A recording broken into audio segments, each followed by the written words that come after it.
घरोघरी मातीच्या चुली या मालिकेचा आजचा म्हणजे 27 फेब्रुवारीचा भाग तुम्ही ऐकत आहात प्रेक्षकांनो.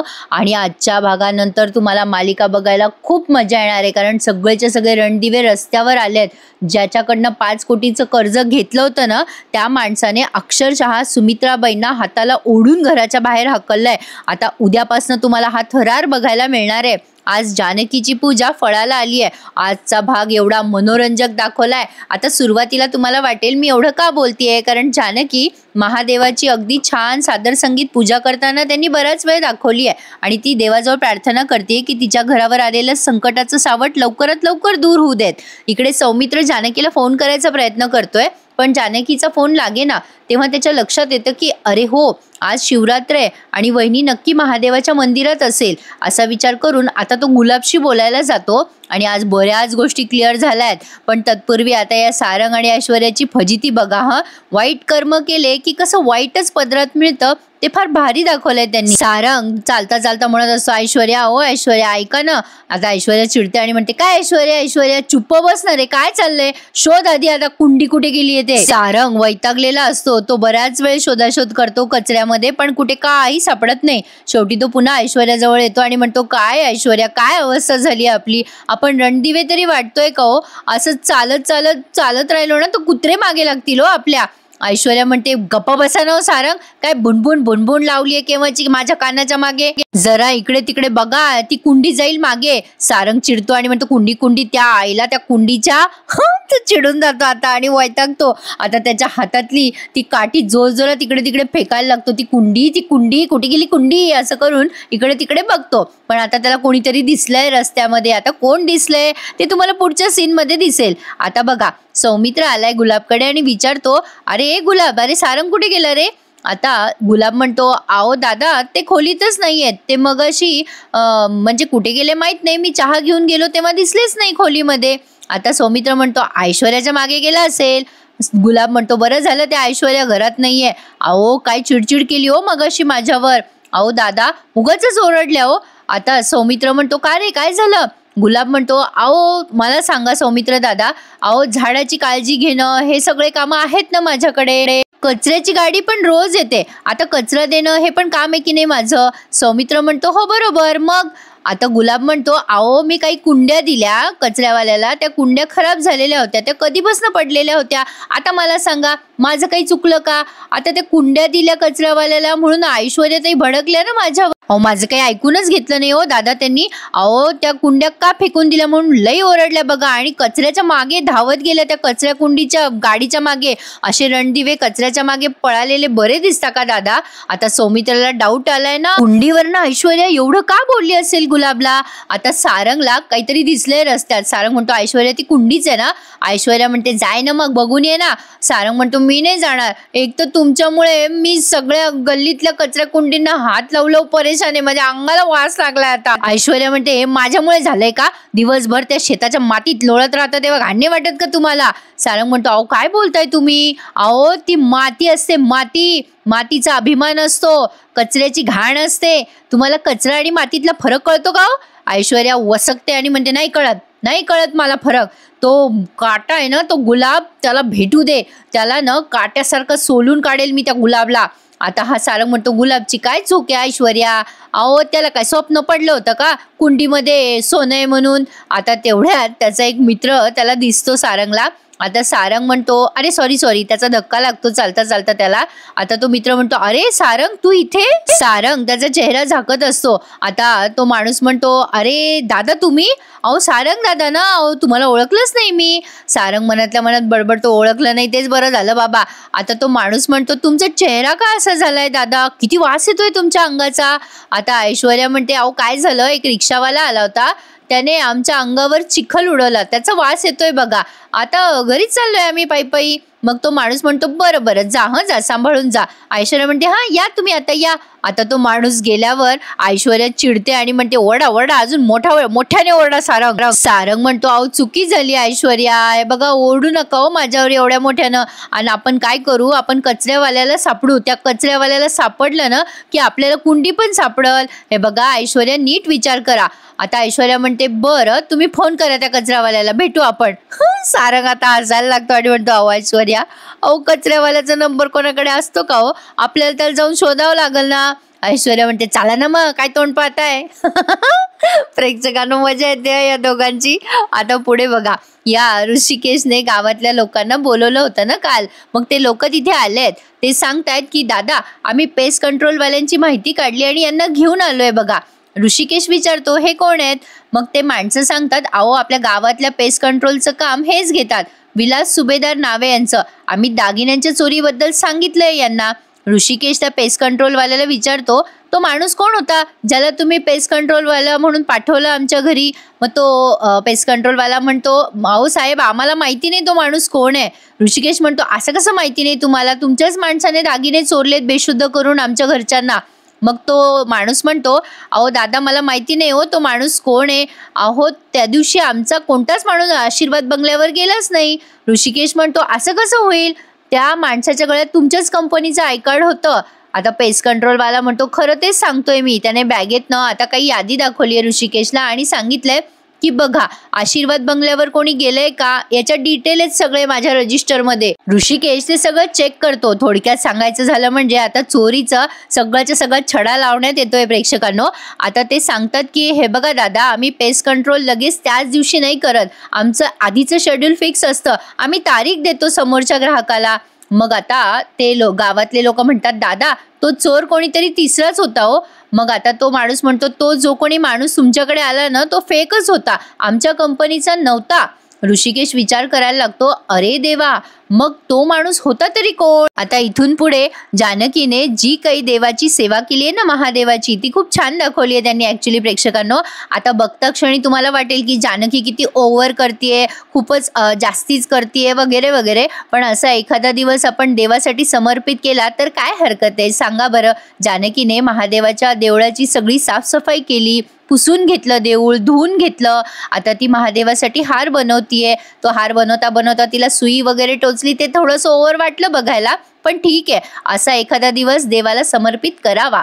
तर गावातल्या एका बाईने बघितलंय जानकीला आणि गुरुजींना विचारतीये अहो ती जानकी रणदिवे आहे ना? अहो सकाळची मंदिरातच बसून आहे ती, काय झालं? काही तिला अडचण आहे का? नाही म्हणजे खूपच सेवा करते हो ती महादेवाची. मग ते गुरुजी सांगतात की हो त्यांच्या घरावर संकट आहे. ती बाई म्हणते अहो थकून गेली हो ती, काही खाल्लं पिल्लेलं दिसत नाहीये त्या पोरीने, बघा चेहऱ्यावर थकवा आहे तिच्या, किती वेळ करणार ही अशी सेवा. मग आता ते गुरुजी म्हणतात जानकी थकेल असं मलाही वाटत नाही, अहो तिचं निर्जळी व्रत आहे आज.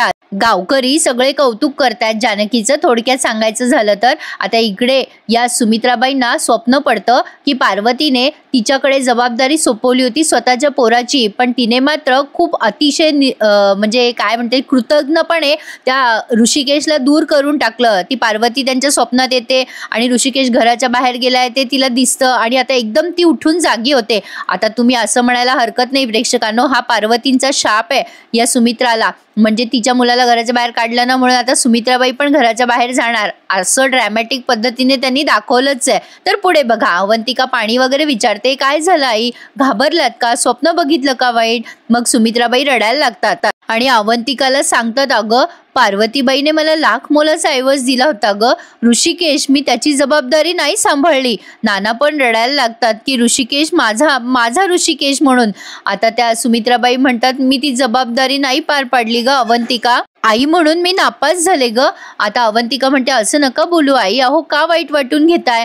सुमित्राबाई म्हणतात अगं मी खरंच ऋषिकेशला नाही सांभाळलं आणि पार्वती आईचं स्त्रीधन सुद्धा गेलं, मी अपयशी ठरले, मला कळतंय आता काहीतरी वाईट होणार आहे. मी प्रयत्न करते ग अवंतिका, पण ऋषिकेश आणि माझ्यातलं अंतर कमीच होत नाहीये. पण आता काही झालं तरी मला ते स्त्रीधन शोधलंच पाहिजे. मी आज महाशिवरात्र आहे ना, आज महादेवाच्या मंदिरात जाऊन प्रार्थना करते. मला माहिती आहे महादेव मला निराश करणार नाहीये. आता अवंतिका म्हणते अहो आई तुम्हाला डॉक्टरांनी सांगितलं ना तुमची तब्येत ठीक नाहीये, असं नका घराच्या बाहेर जाऊ. अवंतिकाला त्या म्हणतात नाही ग बाळा, अगं मला जाऊ दे, मला महादेवाला विचारू दे की आई म्हणून मी कुठे कमी पडले. देवा मला सांग माझं कुठे चुकतंय, काय चुकतंय, जाऊ दे मला. अवंतिका म्हणते मी येते तुमच्या बरोबर आई. आता सुमित्राबाई म्हणतात हे बघ तू यांची काळजी घे, थांब इथे, माझी काळजी करू नकोस, आता मी अगदी बरी आहे असं म्हणून या तडक निघाल्यात. अवंतिकाला आता काळजी वाटते सुमित्राबाईंची. पण आता प्रेक्षकांनो इथून पुढे व्हिडिओ अजिबात स्किप करू नका, कारण महादेवाच्या मंदिरामध्ये तुम्हाला जबरदस्त थरार बघायला मिळणार आहे. जानकीची अखंड आणि अविरत सेवा सुरू असते. ती सारखा ओम नमः शिवाय हा धावा करत असते आणि आता बेलपत्र वाहत असते महादेवाला. इकडे ऐश्वर्या आणि सारंगची फजिती बघा.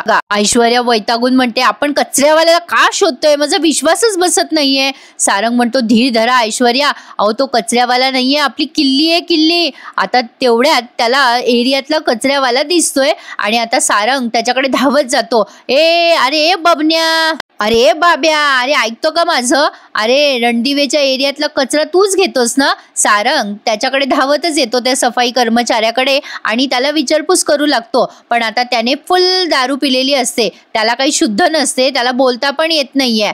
तो सारंगला म्हणतो काय कचरा, हा आपणच काम करतो त्या एरियात. ऐश्वर्या म्हणते शी किती घाणवास येतोय, प्यायलाय का हा. थांबा ऐश्वर्या, अहो मी बोलतोय ना त्याच्याशी. मग आता सारंग त्या बबन्या त्याच्याजवळ जातो आणि म्हणतो अरे बबन्या, अरे आमच्या रणदिवेच्या एरियातला कचरा तूच गोळा करतो ना रे, अरे त्याच्यात कुंड्या होत्या, कुंड्या आमच्या कुंड्या त्या तू घेतल्या का बाबा. आता मात्र तो मोठ्याने हसतो आणि म्हणतो कुंड्या, अरे त्या कचरा कुंड्या नव्हत्या त्या, असं म्हणून तो मोठ्याने हसायला लागतो आणि सारंगला म्हणतो मी चपटी मारली का तुम्ही. सारंग म्हणतो अरे काही पण काय बोलतोस बबन्या, तुला माहिती नाही का मी कोण आहे.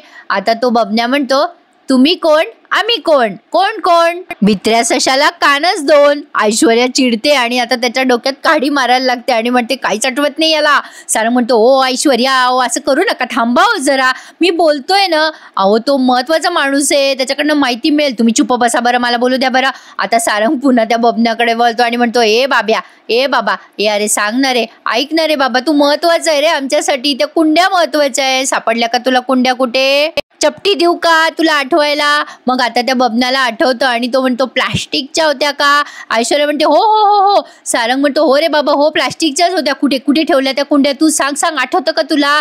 आता तो बबन म्हणतो मीच ठेवल्या कुंड्या. सारंग म्हणतो कुठे ठेवल्या. मग आता तो नमस्कार करतो आणि म्हणतो देवळाच्या माग.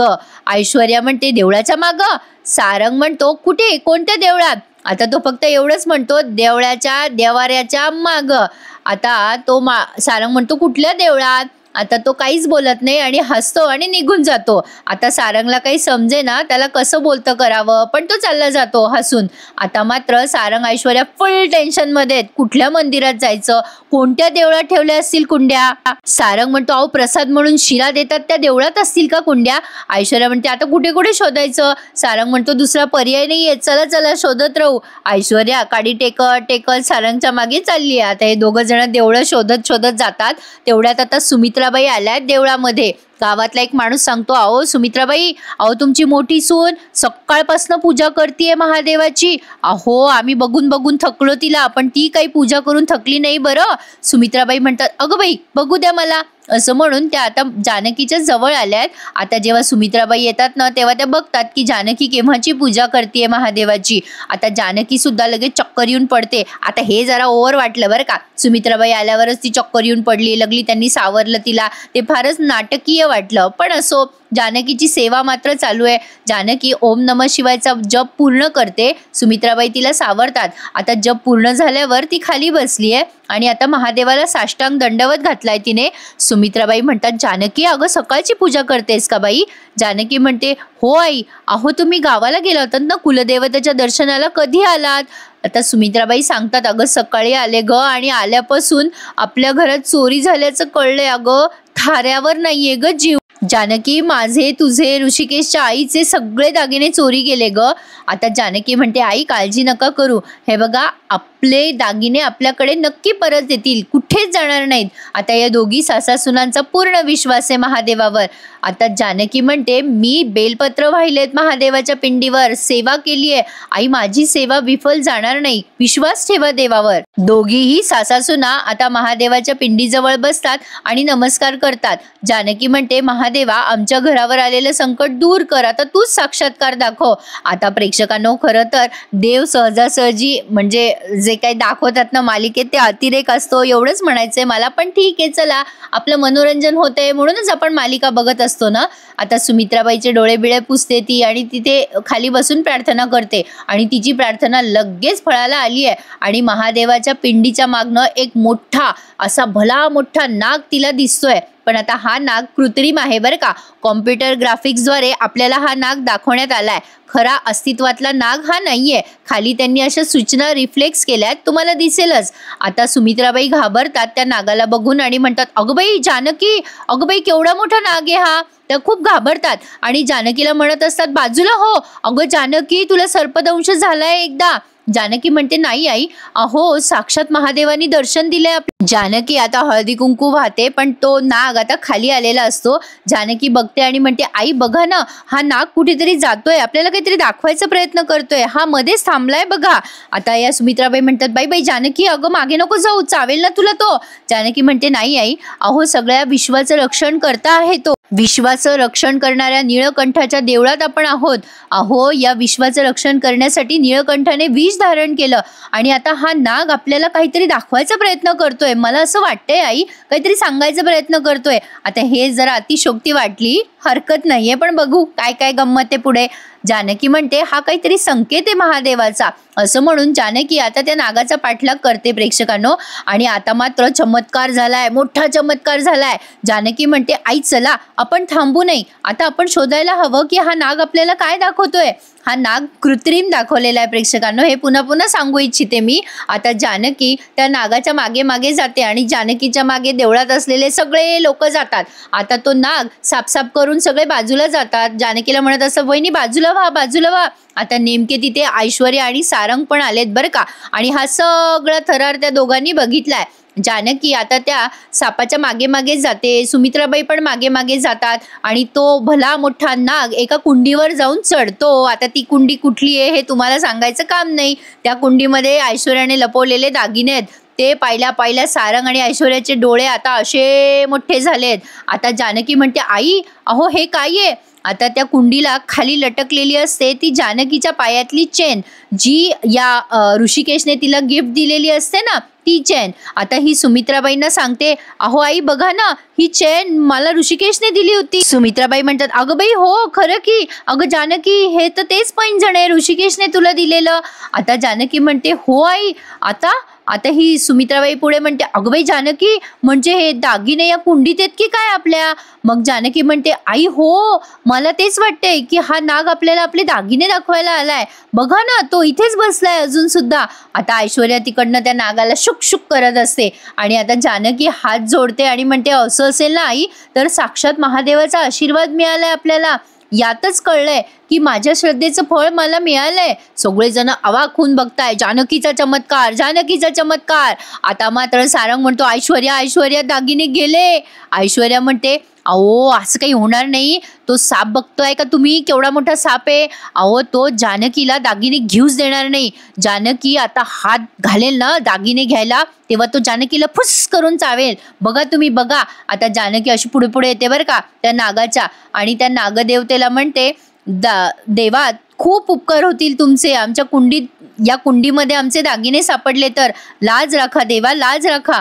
आमचे वडिलोपार्जित दागिने आहेत ते सगळे, आमचं स्त्रीधन आहे. आम्हाला मार्ग दाखवा देवा, आम्हाला मार्ग दाखवा. आता जानकी पुढे पुढे जाते आणि इकडनं ऐश्वर्या अशी कॉमेंट्री करत असते, जा जा जा, चाव चाव तिला, मागच्या वेळेला डसला तसं पुन्हा चाव. ऐश्वर्या म्हणत असते, चाव चाव. ऐश्वर्या वेडीपिशी झाली असं नाही वाटत प्रेक्षकांनो. आता जानकी त्या जवळ जाते कुंडीच्या, तेव्हा ते नाग देवता असे कुंडीच्या खाली जाऊन चालले जातात वापस. ऐश्वर्याचा पचका होतो ना. ऐश्वर्या विचार करते, अरे अरे तो नाग असा कसा गेला. आता सारंग म्हणतो, हो ना ऐश्वर्या, गेला तो नाग. आता जानकी जाते कुंडीजवळ. आधी तर ती चैन बाहेर काढते आणि सुमित्राबाईंना म्हणते, आई बघूयात का आपण या कुंडीमध्ये. ऐश्वर्या तिकडनं डोकं हलवत असते, नाही नाही नको नको, पण जानकीने ती चैन आधी बाहेर काढली आहे आणि त्यानंतर तिने त्या चैन नंतर ते सगळे अख्खीच्या अख्खी पिशवी उकरून काढली आहे. बरं प्रेक्षकांनो, मला एक प्रश्न पडला इथे. आता ती अख्खी चैन बाहेर आलेली त्यांनी दाखवली, मग त्या बबन्याला नाही दिसली का चैन? त्याने नाही का उकरून पाहिलं? अरे देवा, किती सारे प्रश्न. आपल्याला एवढा तुकडा जरी चमकलेला दिसला तर आपण आधी बघतो काय आहे काय नाही, काही का असे ना. पण बापरे, कमाल आहे नाही. बिचारा बबन्या प्रामाणिक होता असं म्हणायला हरकत नाहीये. तर जानकीने ती अख्खीच्या अख्खी दागिन्याची पुरचुंडी काढली आहे बाहेर. आता सुमित्राबाई आणि जानकीबाई झाल्या खुश दागिने बघून. ऐश्वर्या आणि सारंग लागले ना रडायला, सापडले दागिने. आता जानकी म्हणते, आई आपले खानदानी दागिने सापडले बघा, महादेवाने आपल्याला आशीर्वाद दिलाय. आई आता सगळं चांगलं होणार बघा. आई आपले वडिलोपार्जित दागिने, आपलं स्त्रीधन आपलं सापडलं. आई असंच असतो, जे आपलं असतं ना ते आपल्याकडे परत येतं. पण प्रेक्षकांनो, असे बरेच लोक आहेत ज्यांना त्यांचे कधी कधी म्हणजे चोरले गेले असतील दागिने, ते नाही मिळाले परत. पण असं मालिकेतच होतं, बऱ्याचदा प्रत्यक्षात खूप कमी होतं. सुमित्राबाई म्हणतात, बाई तुझ्यामुळे परत मिळाला ग आपल्या घराण्याचा ठेवा. आता हे सगळेजण कौतुक करतात जानकीचं. गावातले लोक म्हणतात, वा वा जानकी, रणदिवेच्या घराला तुझ्यासारखी सून लाभली आहे, नशीबच आहे त्यांचं. आता ते गुरुजी कौतुक करतायत आणि म्हणतायत, तुझ्या निर्जळी व्रतामुळे तुला हे यश आज मिळालंय. आता जानकी म्हणते, सगळी महादेवाची कृपा आहे गुरुजी, मार्ग दाखवणारे तेच आहेत. आणि आता जानकी म्हणते, माझ्या श्रद्धेला त्यांनीच फळ दिलंय. आई, श्रद्धा तिथे मार्ग. आता सुमित्राबाई म्हणतात, अगं जानकी, महादेवाने खूप मोठ्या संकटातनं वाचवलंय आपल्याला. आता जानकी मोठ्याने म्हणते, हर हर महादेव. आणि गावकरी पण आता तिच्या मागे म्हणायला लागतात. सारंग आणि ऐश्वर्यावर रडायची पाळी आली आहे. आता सारंग म्हणतो, ऐश्वर्या ऐश्वर्या, आता आपल्या हातातनं दागिने पण गेले हो. आज काही झालं तरी आपल्याला दागिने मिळायला पाहिजे होते, आता घर गेलो हातातून. ऐश्वर्या म्हणते, आता मी काय करू? आता आपल्या हातात नाही उरलं काही सारंग, आता माझ्या हातात रिकामं झालंय सगळं. ऐश्वर्या तिचे घाणेरडे हात बघत असते तेव्हा कोणीतरी एक जण येतं आणि तिच्या हातावर शिऱ्याचा प्रसाद ठेवून जातं. सारंग आणि ऐश्वर्या बिचारे, खाया पिया कुछ नाही, ग्लास तोडा 12 दिवसभर मरमर केली पण हाती काहीच आलं नाही. आणि आता मात्र घरही जाणारे प्रेक्षकांनो. जानकी म्हणते, आई आता आपले दागिने सापडलेत, पण दागिने चोरणाऱ्याला मी बेड्या ठोकल्याशिवाय शांत बसणार नाहीये. ज्या हाताने हे दागिने चोरले ना, त्या हातामध्ये मला लवकरात लवकर बेड्या बघाय. सारंग ते बघून बघून अक्षरशः रडतोय. तर आता इथे हा भाग संपवलाय. पुढच्या भागात तो 5 कोटीवाला आलाय पैसे मागायला आणि अतिशय उद्धट येतो. सारंगला म्हणतो, आणले का रे पैसे माझे? सारंग म्हणतो, मी हात जोडतो दादा, दिवसभर पैशाची जुळवाजुळव केली पण नाही मिळाले. तो माणूस म्हणतो, अरे 7 जन्म तुला माझे पैसे फेडताच येणार नाहीये. आता उद्या 4 वाजता तुझ्या घराचा लिलाव होणार आहे, तयार राहा. आता गुलाब गेला जानकीला सांगायला की 4 वाजता घराचा लिलाव आहे. जानकीला आता कड्याचं सत्य सापडतं बहुतेक असं वाटतंय मला, कारण ती देवघराकडे बघताना दाखवली आहे. आणि आता बघा, सगळ्यात आधी त्याने सुमित्राबाईंना घराच्या बाहेर हकललंय. खरं तर ऐश्वर्याला काढायला पाहिजे होतं. ऐश्वर्या नुसती गंमत बघतीये की आता पुढे काय होणार. आता सारंग, या आजीबाई सगळे टेन्शनमध्ये आहेत. घराचा लिलाव होणार आहे, घराच्या बाहेर काढलं जाते रणदिवेंना. आता हा ऋषिकेश आणि जानकी दोघे यांच्या घरात थारा देतील यात काही शंका नाहीये. बघत राहूया पुढे काय घडतंय प्रेक्षकांनो. आज ना माझा वाढदिवस आहे. ज्यांनी चॅनल नसेल सबस्क्राईब केले त्यांनी प्लीज आजच्या दिवशी माझ्या चॅनलला सबस्क्राईब करा, मला खूप छान वाटेल. आणि घरोघरीचे सगळे रिव्ह्यूज एन्जॉय करायला विसरू नका. खूप छान दाखवणार आहेत पुढचे सगळे भाग. तर आजचा भाग कसा वाटला कमेंट करून कळवा. भेटूयात उद्या याच वेळी पुन्हा एकदा. तोपर्यंत चॅनल सबस्क्राईब करा आणि आपले सगळे रिव्ह्यूज एन्जॉय करा. धन्यवाद.